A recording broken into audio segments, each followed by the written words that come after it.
కొంతమంది క్రిస్మస్ అంటే తెగ తిని అరిగేదాకా గంతులేసే సబ్జెక్టు.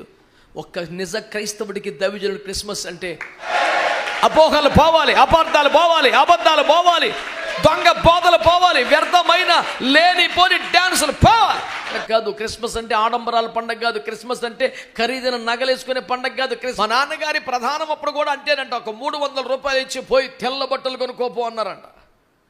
ఎందుకు అని అడిగేంత దమ్ము ఎక్కడదే. పాత నిబంధన చరిత్రలో ఎక్కడా పెద్దగా మనకు కనపడని ఒక అరుదైన దృశ్యం అది. యాజకుని ఇంటికి వెళ్తే అన్ని కష్టాలే, అన్ని లోట్లే. వేదిక మీద అద్భుతంగా వాడబడుతున్న దైవజనులు ఎందరో వ్యక్తిగత జీవితాలు చాలా కష్టాలతో ఉన్నాయి. సింహములాగా చెలరేగిపోతున్నటువంటి దైవజనుడు వేదిక మీద తన ఇంట్లోకి వెళ్ళిన తర్వాత మోకాళ్ళ మీద పడి ఒక గువ్వ వలె మూలుగుతున్నాడు. క్రిస్మస్ అని కొంతమంది ఏకంగా కిస్మిస్ అని ఇలా పలికేస్తున్న వాళ్ళు కూడా ఉన్నారు కదా. ఒరిజినల్గా ఆ పదాన్ని సంపూర్ణంగా విడగొట్టి పలికితే ఇట్స్ క్రైస్ట్ అండ్ మాస్ కదా. క్రైస్ట్ మాస్, మాస్ అంటే పూజ, ఆరాధన. క్రైస్ట్ మాస్ అంటే క్రీస్తును పూజించడం.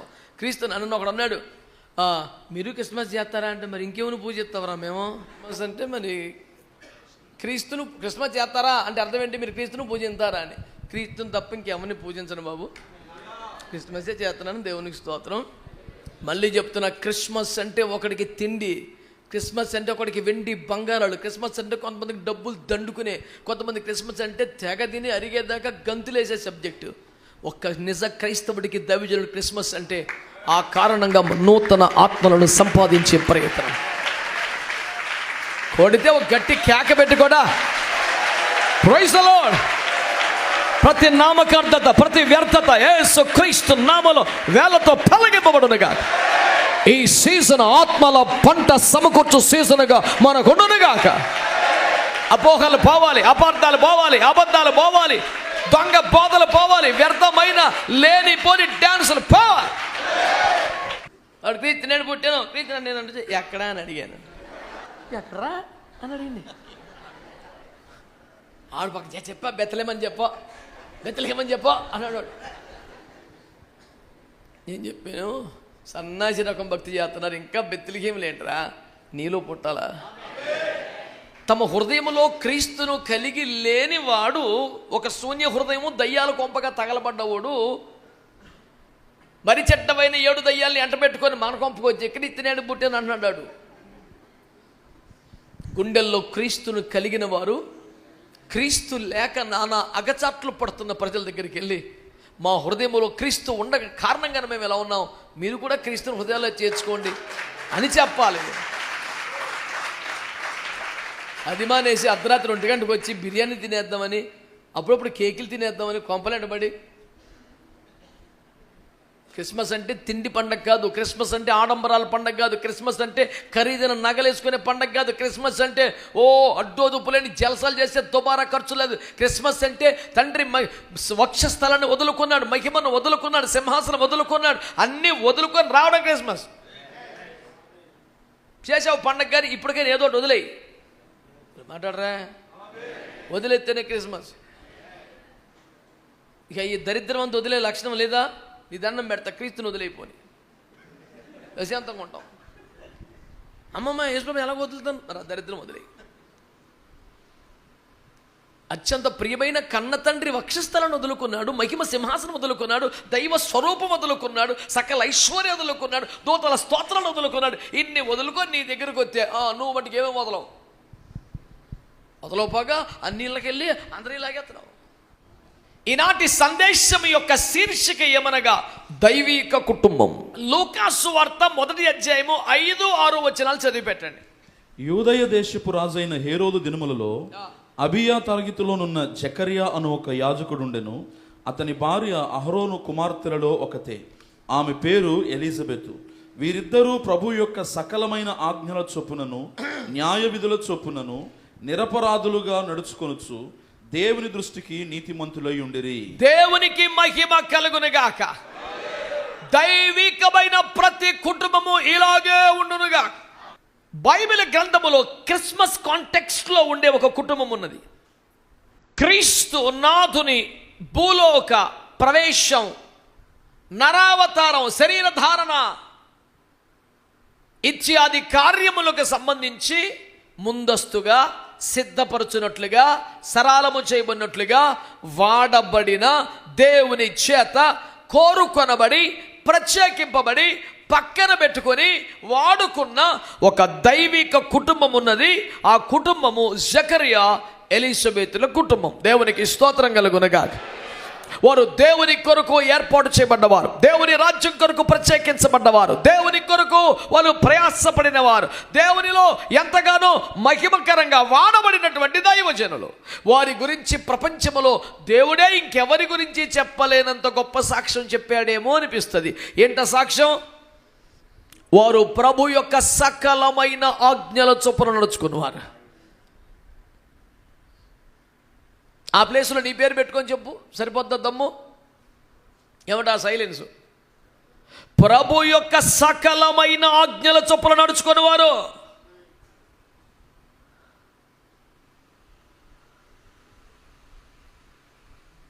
ఈ మాట దేవుడు ఒక వ్యక్తి గురించి చెప్పాడు అనే మాట గుండెలు అవిసిపోయేలా చేస్తుంటే నీ గురించి చెప్పుకోగలవా?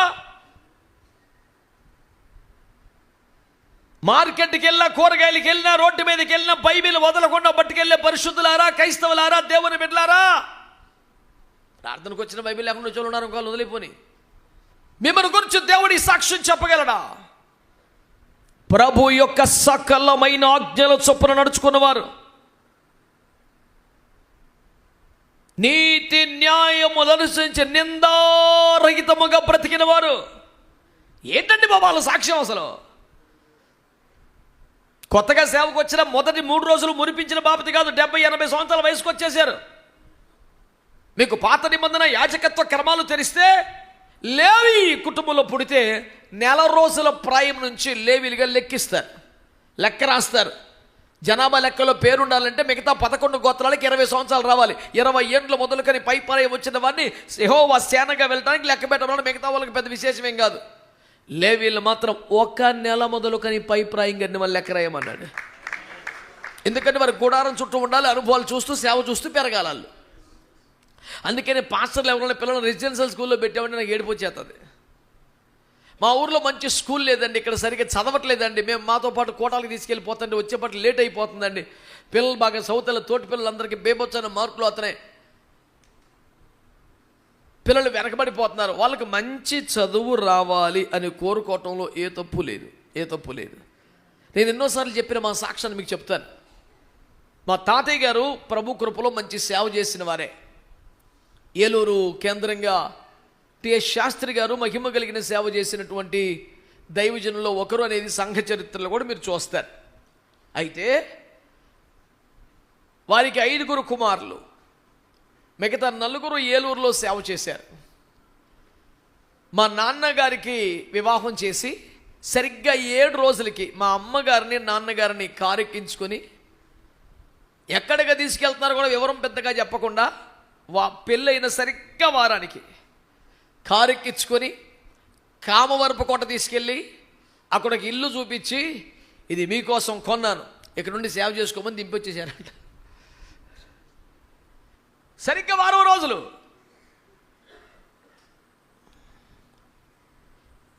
అదే నాన్న ఇప్పుడు ఎక్కడ ప్రశ్నించేంత సీన్ ఎక్కడ దేశం గదగదలాడిపోయి చేతులు కట్టుకొని అలాగే అంటమే. ఇంకో రెండో ప్రశ్న లేని కాలం. నడిపింపుకి అప్పగించుకునే క్రమం అంటే మామూలు ఉండదు. మా నాన్నగారి ప్రధానం అప్పుడు కూడా అంటేనంట, ఒక 300 రూపాయలు ఇచ్చి పోయి తెల్ల బట్టలు కొనుక్కోపో అన్నారంట. ఎందుకు అని అడిగేంత దమ్ము ఎక్కడదే. మా నాన్నమ్మ దగ్గరికి వెళ్ళి, నాన్నగారు ఇలాగా తెల్ల బట్టలు కొనుక్కోమన్నారు, ఎందుకో నాకు అర్థం అవట్లేదు, టెన్షన్ వచ్చేస్తుంది మమ్మీ అని చెప్పంటే ముద్దు పెట్టి, ఏం లేదులే కొడుక, రేపు పొద్దున్న నీ ప్రధానం అందుకన్నా తెచ్చుకో. ప్రధానమా? పెళ్ళి ఎవరు ప్రశ్నలు ఏముండవు, ఇంకా మర్యాదకి వెళ్ళి నడిపింపుకు అప్పగించుకోవడం గురించి, విధేయత గురించి మనం చాలా మాట్లాడతాం కానండి, వాళ్ళు చాలా చేసేసిన వాళ్ళు మన ముందు తరం వాళ్ళు. దేవునికి స్తోత్రం కలుగునగా. హల్లెలూయా. అక్కడ వారికి 3 సంతానం కలిగిన తర్వాత ఆ ఊర్లో తెలుగు మీడియం కాన్వెంట్ స్కూల్ కూడా లేదట. అంతా దేవుని కృపలో ఉప్మా బడే, అంతకన్నా బేబత్సమేం లేదు. ఏలూరులో సొంత ఇల్లులు ఆస్తులు ఉన్నవాళ్ళం కనుక ఒక పని మనిషిని పెట్టి, ఆయాన్ని పెట్టి పిల్లల్ని అక్కడ పెడదాం, నా తరపు మీ తరపు మమ్మీ తరపు 10 మంది, డాడీ తరపు 8 మంది, 18 కుటుంబాలు అందరూ ఇంగ్లీష్ మీడియం చదువుతున్నారు పిల్లలు. మన పిల్లలు ఒక్కలే తెలుగు మీడియం చదివితే రేపు పొద్దున పిల్లల మధ్యలో సిగ్గుపడతారు, వాళ్ళు మాట్లాడేది అర్థం కాక ఎగతాళి చేస్తే బాధపడతారు, మన మీద వాళ్ళు ఎంతో దుఃఖం పెట్టుకుంటారు. మనకు అన్నీ ఉన్నాయి కదా, చదివిద్దామండి అని మా అమ్మగారు అన్నారట. మా నాన్నగారు బాగా ఆలోచించి, సరే అమ్మా దేవుని కృపలో మనకు ఆ మాత్రం స్తోమత ఉంది, ఓ పని మనిషిని ఆయాన్ని పెట్టి పిల్లల్ని సొంత ఇల్లులు ఉన్నాయి కాబట్టి చదివించగలం, ఏలూరులో చదివిస్తే ఇంగ్లీష్ వస్తుంది, మన దగ్గర పెట్టుకుంటే సేవ వస్తుంది, ఏం చేద్దాం అన్నారట. కాసేపు కన్నీరు కార్చి తీర్చుకొని, నిజమే పిల్లలకి ఇంగ్లీష్ రాపోయినా పర్లేదు కానీ సేవ వత్తమే ముఖ్యమండి, మన దగ్గరే పెట్టుకుందాం. మమ్మీ తరపు 10 కుటుంబాల్లో, డాడీ తరపు 8 కుటుంబాల్లో తెలుగు మీడియం వాళ్ళ మేము ముగ్గురమే. మమ్మీ ఊహించినట్టుగానే మాకు యుక్త వయసు వచ్చినప్పుడు పెళ్ళిళ్ళకి ఫంక్షన్కి గొడవ ఏమైనా గోత్రం వస్తే మేము రాగానే పల్లెటూరు మధ్యలో వచ్చారని ఇంగ్లీష్లో మాట్లాడుకొని మా మీదే సెటర్లు వేసుకొని జోకులు వేసుకొని పిల్లలందరూ మాట్లాడుకునేవారు. వీళ్ళు మమ్మల్ని అన్నారని అర్థమైంది, ఏమన్నారని అర్థమైంది వచ్చేది కాదు. ఇప్పటికీ అర్థం అవుతుందండి, తెలుగే కదండి దేవునికి స్తోత్రం. నేను కష్టపడి హైదరాబాద్లో ఒకసారి ఏం చేశానంటే ఇంగ్లీష్ పాట ఒకటి నేర్చుకొని మా చుట్టాలు అందరి మధ్యలో పాడేశాను. నాకు ఇంగ్లీష్ రాదు అంటున్నారు ఇలాని, ఇంగ్లీష్ పాట నేర్చుకొని మొత్తానికి ఒక్క తప్పు లేకుండా మొత్తం బేభత్సంగా పాడేశాను అనుకొని పాడేశాను. అంత అయిపోయిన తర్వాత ఒక ఆంటీ నా దగ్గరికి వచ్చి, కొడుకా తెలుగు పాటలు మంచిగా పాడతావు కదరా అంది. అవునా, ఇంగ్లీష్ పాట కూడా తెలుగు పాటలాగానే పాడేవరా, ఇంకెప్పుడు పాడకరా నీకు దండం పెడతాను అంది. అది మన ఇంగ్లీష్ స్టాండర్డ్. మెల్లిమెల్లిగా 5వ క్లాస్కి వచ్చాక ఇంగ్లీష్ అక్షరాలు, 6వ క్లాస్కి వచ్చాక హిందీ అక్షరాలు నేర్పించారు జాగ్రత్తగా. మండల పరిషత్తు, జిల్లా పరిషత్తు చదువు 10 మంది. కానీ దేవుని కృపలో సేవ అయితే బాగానే అబ్బింది. ఎందుకంటే ఆ గుడారపు అనుభవాలతో పెరిగాం కదండి, అవి అయితే బాగానే వంటబట్టిని. కొద్ది గొప్ప మీలాంటి సేవకులను బలపరచడానికి ఓ మాస్టర్గానైనా దేవుని కృపలో ఉపయోగపడే పాత్రగా ప్రభు తల్లిదండ్రుల నిర్ణయం ద్వారా, వారి పెంపకం ద్వారా, కష్టం ద్వారా, వారి ప్రయాస ద్వారా, వారి కన్నీరు ద్వారా దేవుడు చేశాడు. దాన్ని బట్టి నేను దేవునికి మహిమ చెల్లిస్తున్నాను. స్తోత్రం చెప్పేంత మంచి మనసు లేని, అసూయ కలిగిన, స్వార్థపరాణితత్వం కలిగిన, కటికి తెలుగులో సుపనాతి బుద్ధి కలిగిన భక్తులందరికీ వందనాలు తెలియజేస్తున్నాను. నిన్నేమంటలేదు, నువ్వెందుకు వెళ్ళిపోతున్నావు? ఇప్పుడు గబుక్కుని లేస్తే నువ్వే సుప్రతో ఉంటారా బాయ్, టైమింగ్ తెలుస్తలేదు నీకు. ఏమన్నా బాకండి, మంచోడు పిల్లడు. స్తోత్రం చెప్పండి. దేవుని యొక్క సకలమైన ఆజ్ఞల చొప్పున ఒకరు బ్రతకడం అంత ఆశామాసి కాదండి. వారి సేవల లోపం లేదు, వారి పరిచయలో లోపం లేదు, వారి బ్రతుకుల లోపం లేదు. దేవుడే దేవదూతలలో లోపములు కనుగొనుచున్న దేవుడే వారిలో తప్పు పట్టుకోలేనంతగా అద్భుతంగా బతికారు వాళ్ళు. కింది వచనాల్లోకి వెళ్తే ఇప్పుడు చదవక్కర్లేదు కానీ అతడట యాజక ధర్మము చేస్తున్నాడట, యాజక క్రమములో ఉన్నాడంట, యాజక మర్యాదను పాటించాడంట. స్తోత్రం చెప్పరే. ఫలితం ఏంటో తెలుసా? పాత నిబంధన కాలములో ఎందరో ప్రార్థనా పరులు ఉన్నారు, ఎందరో విజ్ఞాపన యోధులు ఉన్నారు. కానీ ఒక్క జకర్యా అనే యాజకుని కాలములో మాత్రమే అతడు దేవాలయములో ధూపం వేయిచుండగా వెలుపటి ఆవరణములో వేల కొలది ప్రజలు ప్రార్థనలు చేస్తూ ఉన్నారు. కొడితే మంచి కొట్ట. ఏమే, ఒక దైవజనుడు ప్రార్థనా పరుడైతే ఆ ఆత్మ సంఘం మీద ఉంటుంది. ఒక దైవజనుడు ఆరాధికుడైతే ఆ ఆత్మ సంఘంలో ఉంటుంది. అయ్యబ్జలో చాలామంది దైవజనులు ఉంటారు కదా, వేల మంది కదా. దాదాపుగా అవకాశాలు వచ్చిన చోట్లకల్లా, పిలిచిన చోట్లకి వీలుంటే వెళుతుంటాను కదా, అక్కడ సంఘస్థులను గమనిస్తుంటాను. నా పని దాదాపుగా ఇన్విజిలేటర్ పోస్టే కదా, అందరూ పరీక్ష రాస్తుంటే బెత్త పట్టుకొని తిరుగుతామే కదా.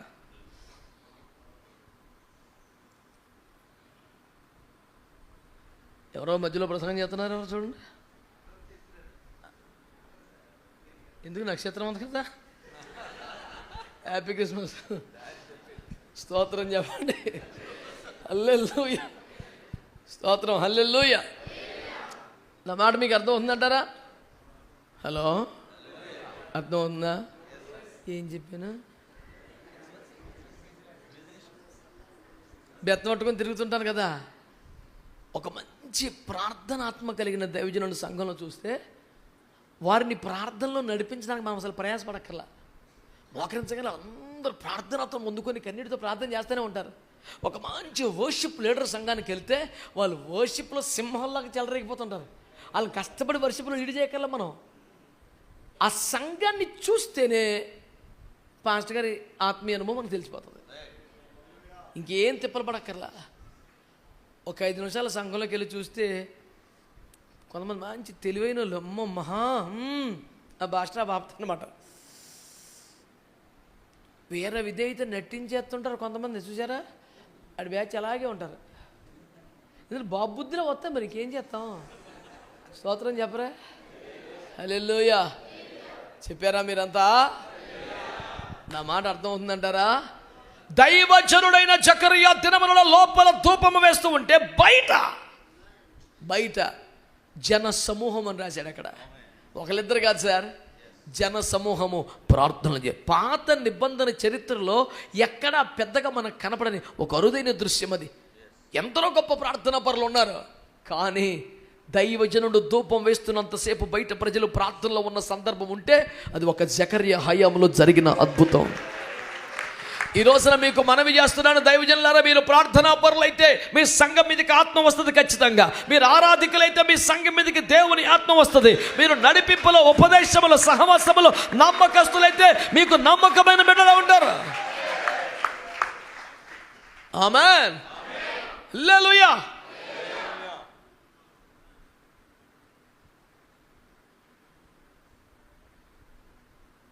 జకరియా దినములలో జరిగిన అద్భుతాన్ని మీరు చూడండి ఒకసారి. ఇంత గొప్పగా సేవ జరుగుతుంది కదా, యాజక మర్యాద జరుగుతుంది, యాజక ధర్మం జరుగుతుంది, యాజక క్రమం జరుగుతుంది. తన వద్దు తను ధూపం వేస్తున్నాడు, సకలమైన ఆజ్ఞల చొప్పున నడుచుకుంటున్నాడు. తన భార్య కూడా నిప్పు, ఎక్కడ మాట్లాడడానికి పేరు తగ్గ ఛాన్స్ లేదు.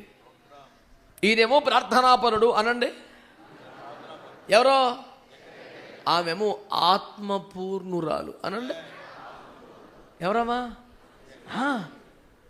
ఎలిజబెత్ గారి దగ్గరికి వెళ్ళగానే ఆమెను చూస్తూనే, మరియమ్మను చూస్తూనే ఏమని తెలిసిన? వెంటనే ఎలిజబెత్ పరిశుద్ధాత్మతో నిండుకొనినదై. ఎలిజబెత్ ఎవరు? పాస్టమ్మ గారు దేంతో నింపబడ్డారు? అసూయతేనా? ఏయ్, నా కడుపులో దేవుని సేవకుడా, నీ కడుపులో లోక రక్షకుడా, రక్త విజయం లేని ఉన్నట్టుగా చేయవాడా, ఉన్నది లేంటిగా చేయవాడా, ఈ సేవకుడు వెళ్ళిపోవాలా, నువ్వు లోక రక్షణ ఇటో చేయాలా, ఏమైనా చేయగల దేవో ఇప్పుడే మార్చాయి. ఇది సేవలో చాలా చిన్నతనంగా అవమంటుంది ప్రభు. పాస్టమ్మ గారికి ఏమో సేవకుడు పుట్టాడంట, విశ్వాసకి ఏమో దేవుడు పుట్టాడంట. అంతే అసలు ఫీలింగే చాలా చికాగ్గా ఉంది ప్రభా. నువ్వేదేం చేయి ప్రభా, ఏదో ఒకటి చేయి ప్రభు, నీ దండం పెడతానయ్యా. ఆ రకం కాదు. ఆమె పరిశుద్ధాత్మతో నింపబడింది. 2, ఆమె దైవ ప్రేమతో నింపబడింది. తన బిడ్డ తనకంటే ఎక్కువ ధన్యతను పొందుకుంటే మురిసిపోయింది, సంతోషపడిపోయింది. ఏమంటుంది వచ్చి? ఆహా, నా ప్రభు యొక్క తల్లి నా యొద్దకు వచ్చి నాకు ఎలాగో ప్రాప్తించను. ఏంటి పిల్ల, ఏంటి ఎలాగో వచ్చావంటే, ఈ రోజు నువ్వు ఈ పొజిషన్లోనూ అంటే నా ప్రార్థన, నా ఉపదేశం జాగ్రత్తగా ఉండు. పరిచయం చేయ, ఎలా చిప్పటి కట్ట తీసుకా తుడు మొత్తం. లోకరక్ష కడుపులోకి వచ్చాడంటే భూమి మీద అవుతలేదు. తెలుసుకో, ఎవరి ప్రార్థన, ఎవరి కన్నీరు, నీవి స్థితిలో ఉన్నామంటే ఎవరో రేవెట్టేస్తారు మహానుభావులు. ఆ విశ్వాసి తన ఇంటికి వస్తే తనకే అదృష్టం ఉన్నట్టుగా మాట్లాడుతుందండి. ఎంత పెద్ద మనసు ఉండాలి సార్. అయ్యో, నా ప్రభు యొక్క తల్లి నా వద్దకు వచ్చి నాకు ఎలాగో ప్రాప్తించెను.